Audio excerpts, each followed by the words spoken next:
कोल्हापुरातल्या कसबा बावडा परिसरात राहुल गांधींची काल सभा झाली। यावेळेला त्यांनी भाजपवर जोरदार हल्लाबोल केला। भाजपनं शिवरायांचे विचार सोडले म्हणून मालवणमधला पुतळा पडला असं वक्तव्य राहुल गांधींनी केलं। त्यांच्या टीकेला उपमुख्यमंत्री देवेंद्र फडणवीसांनी जोरदार पलटवार करत उत्तर दिलंय। करण्याला लोककल्याणकारी आणि सामाजिक न्यायाचा चेहरा देणारे देशाचे खंबीर नेतृत्व भारत जोड़ो यात्रेतून काश्मीर प्राप्त कर देने वाले माननीय श्री राहुल जी गांधी, अत्यंत आदर भाव से हम लोग आपका स्वागत करते हैं। आधुनिक कल्याणकारी आणि समाज नियत दिख जाती है, नियत को छुपाया नहीं जा सकता है। उन्होंने शिवाजी महाराज की मूर्ति बनाई और कुछ ही दिन बाद वो मूर्ति टूट कर गिर गई। नियत गलत थी।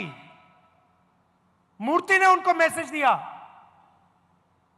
कि आप अगर शिवाजी महाराज की मूर्ति बनाओगे तो फिर शिवाजी महाराज की विचारधारा की रक्षा करनी ही पड़ेगी। इसीलिए वो मूर्ति गिरी है,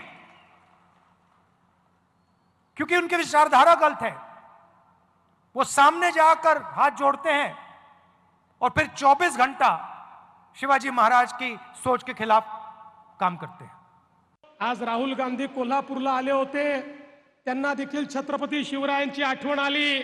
मी त्यांना एवढं सांगू इच्छितो, राहुल गांधीजी छत्रपती शिवरायांवर बोलायचं असेल तर पहिल्यांदा पंडित जवाहरलाल नेहरूंनी छत्रपती शिवरायांचा अपमान करणारं पुस्तक लिहिलंय। त्या पुस्तकाबद्दल तमाम शिवप्रेमींची माफी मागा आणि त्यानंतर छत्रपती शिवरायांवर बोलायचा अधिकार तुम्हाला आहे।